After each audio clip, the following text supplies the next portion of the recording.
So this week's PTR build, we get to playtest and explore the latest world event coming in patch 10.2, the Superblooms. Now I've managed to run a few of these in the last day or so and can now confidently display what the gameplay might look like and feel like once the patch goes live. We also now have the ability to fully explore what the gameplay loop is going to look like in the new zone.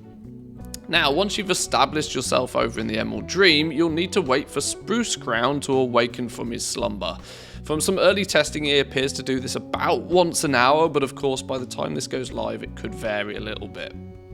Once awakened, you are going to be tasked with rehydrating some of the rain-starved flowers in order to start building up your bloom quality. Now this is going to involve you running around the zone, touching some of the spectral flowers or clicking on some of the spectral moths. This will slowly but surely increase your bloom quality, and much like the Tuskar Feast, will determine the level of the rewards that you'll obtain at the end of the event, with so far common, rare and epic being seen firsthand, and presumably legendary if there are multiple players helping out. Now this first stage of the event is a timed event, and each plant watered or moth saved will add a small amount to that bloom quality total. Once this timer runs out, stage 2 will begin, and this is where you are going to be required to defeat some oncoming primalist mobs. This is a fill the bar style stage, so expect some players to pretty quickly be able to blast through this, especially on those larger realms out there. All while players can still be running around collecting those spectral moths to continue building on that overall bloom quality. Once the primalists have been taken care of, we move into stage 3. This is where we are tasked with pulling some weeds from out in the surrounding plants. This whole time there will be enemies spawning to hinder your progress, but of course this can quite easily be dealt with, and I was even able to manage this even running the event solo. This stage once again is a timed event, giving players that maximum amount of time to build on that bloom quality. Once you progress into stage 4, you'll once again be tasked with defeating yet more primalists, but this time we'll be spawning in a rare mob should you be able to push through enough of those primalists in time. Now ending the event will award some players a piece of gear if you're lucky, and all participants either a small, a plump or a gigantic dream seed. These are going to be vastly important to you for an additional zone event that we'll get to in a minute. Now with the Superbloom over, then an Emerald Frenzy will begin somewhere on the island. This is going to greatly empower some of the mobs in that zone, and will also add a new item to their loot tables called Emerald Dewdrops.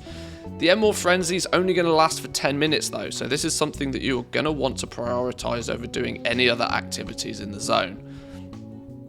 Killing the mobs within the Emerald Frenzy is going to provide you with that steady stream of Emerald Dewdrops that we are going to need in vast quantities in a moment, in addition to the Dream Seeds that we earned from the Superbloom event. So, quick recap then. You worked together to complete the Superbloom and you looted yourself a seed. You collected yourselves a great sum of Emerald Dewdrops from the Emerald Frenzy, but what now? Well, at this point, it's time to start flying around the zone and find yourself an Emerald Bounty. These look like large dirt piles with a small spectral seed sat on top of them. This is where you're going to be able to plant your seed and then start to let it grow. From some limiting testing, it actually appears that different soil piles around the zone sprout slightly different flowers, and this might adjust the rewards that can be gained from this once your flower is fully grown. Growing a flower is a 3-minute timed event, and it's here where you and others can help this plant by growing using the Emerald Dewdrops that you farmed from the Emerald Frenzy event. This is a fill the bar situation once again, and filling it as far as you can will increase the rewards once the seed finishes growing. You and others can also kill mobs around the growing seed to also, for a small period of time, loot some Emerald Dewdrops from them as a way for you and passers-by to also help out with growing this seed. Once it's fully grown, you'll be awarded with a Dream Seed cache for players to loot. This is going to provide you with a small amount of materials. I was most frequently getting herbs of all varieties, but this could be where growing seeds at the different locations results in different materials perhaps. But most importantly, you are getting yourself a new currency called Seed Bloom. Seed Bloom is what most players will be after from this entire process. This is the new meta currency for the zone, and this can be turned in for a variety of rewards, from transmog to pets and even mounts. There was an NPC I found to the northeast of the zone called Sylvia Whisperbloom, who is already selling a wide variety of collectibles even at this early stage in the PTR, and I suspect only more uses will turn up for this as the game develops. So there it is, boys and girls. This is the new community event, and it's looking to be a nicely themed event with what's quite important to me, a deterministic reward path. And this is something that I and other players seem to quite prefer. Let me know your thoughts on this event and the gameplay loop that we're starting to see evolve for patch 10.2. But also, remember, this is a 100% publicly testable environment, so maybe consider jumping on the PTR to test this out for yourself. Please give the video a like if you enjoyed it, boys and girls. Consider subscribing if you're new around here, and I'll see you next time. Peace.